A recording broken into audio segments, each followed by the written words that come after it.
Faith is the single word in the Word of God that distinguishes the difference between true and false religion. It is because of this that there are two books or two authors that literally devote the entirety of their work to describing and distinguishing saving faith. One book is the Gospel of John, and of course the other is the book of James. John gives us the definition of faith, distinguishes faith from natural expressions of faith, and of course James gives us the practical side of saving faith. This lesson comes out of the book of Hebrews. Again, we're using the 11th chapter of the book of Hebrews to launch this series entitled Life-Giving Faith. In Hebrews 11 and verse 1, we get the basic description of faith. Faith is the substance of things hoped for, the evidence of things not seen. And of course, the following verses is an exposition of this foundational description of faith. And of course, the writer begins with the faith of Abel. You might wonder, why does he begin with Abel? Simply because Adam and Eve does not represent a couple that is walking by faith. They're literally walking in the knowledge of the Lord. This might be considered the maturity of faith, as Paul would say, I know him in whom I have believed, and I'm persuaded that he's able to keep that which I have committed unto him against that day. Adam and Eve did not have to walk by faith because they literally had personal knowledge and an intimate relationship with the Lord.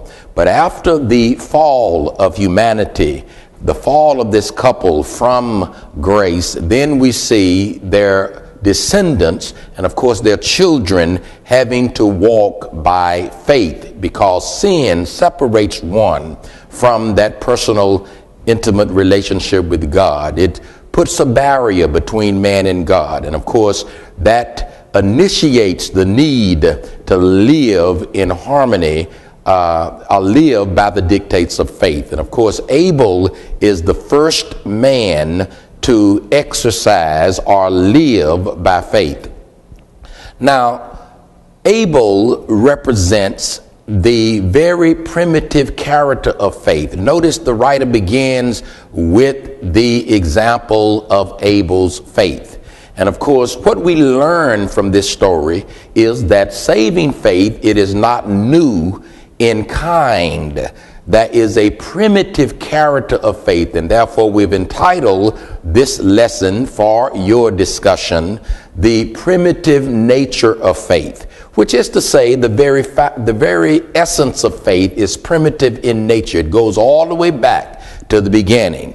And of course, the two worshipers, there are two characters in this particular story, and each of them are prototypes. That is, Abel is a prototype of a true worshiper, whereas Cain becomes the prototype of false religion and vain worship. Now, what we have in this verse, in verse 4 of chapter 11, is a description, a basic description of Abel's faith relationship, or Abel's worship of faith, that the details of which is given in Genesis, the 4th chapter. The synopsis of the expression of faith in Abel is given in Hebrews, the 11th chapter, verse 4. And we should read that verse for your consideration. It says, for by faith Abel offered to God a better sacrifice than Cain, through which he obtained testimony that he was righteous, God testifying about his gifts. And through faith, though he is dead, he still speaks. There are three things that this text helps us to understand about the enabling power of faith. The first thing about saving faith is faith enables us to offer more excellent worship. Faith produces more excellent worship. Now, there are three things that are suggested in this text concerning the worship experience of Cain and Abel. The first thing it helps us to understand about worship is that that there was a designated place of worship. The Bible says they brought unto the Lord. Worship is coming to present oneself before the Lord. And of course, these two worshipers, the Bible says, they brought unto the Lord, which suggests that there was a designated place. The second suggestion in this story is that there was a determined time of worship. The text says that in the process of time, in Genesis 4, in the process of time, Cain and Abel brought unto the Lord sacrifices. And of course, the third implication is there was a divinely ordained way of worship. God did not simply arbitrarily reject Cain's sacrifice and accept Abel's sacrifice. So Abel's way of worship, according to the text, was obedience to the Lord. And of course, Cain's way was a way of self-will that was couched in religious piety. And this is described by other New Testament writers, such as in Jude, verse 11, the Bible speaks of the way of Cain, which suggests that Cain is a prototype. He becomes the father of false religion and vain worship. And of course, the second principle that comes out of this story is that it is through faith, the Bible says, that Abel obtained witness that he was righteous. And of course, righteousness from the principles of the new covenant, there are two forms of righteousness. The first, as indicated in Romans, the 4th chapter, and verse 4 through 6, is what we might describe as positional righteousness. When a person becomes a believer, when one becomes a believer, they are granted a state of righteousness. Righteousness simply means having a right relationship with God. A person is put in a right relationship with God based upon their relationship to Jesus Christ. And in this situation, Abel was imputed a state of righteousness because of his faith. Now, faith not only through faith, we are granted righteousness as a gift, not as a matter of merit, but as a gift from God. Faith not only grants us a state of righteousness, but it actually produces righteousness. So the second form of righteousness, and the one that literally bears witness to the fact that we are living by faith or walking by faith, may be called personal righteousness.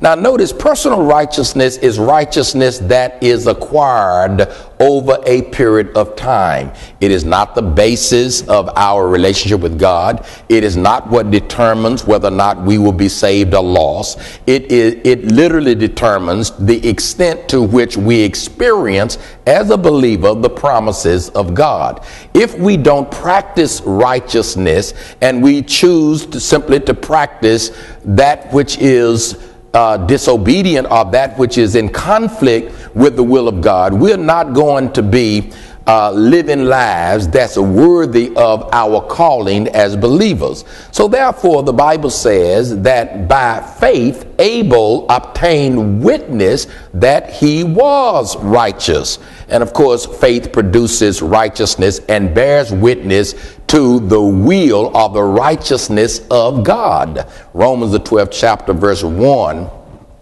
Paul says, I beseech you by the mercies of God that you present your bodies a living sacrifice, holy and acceptable unto God, which is your reasonable service.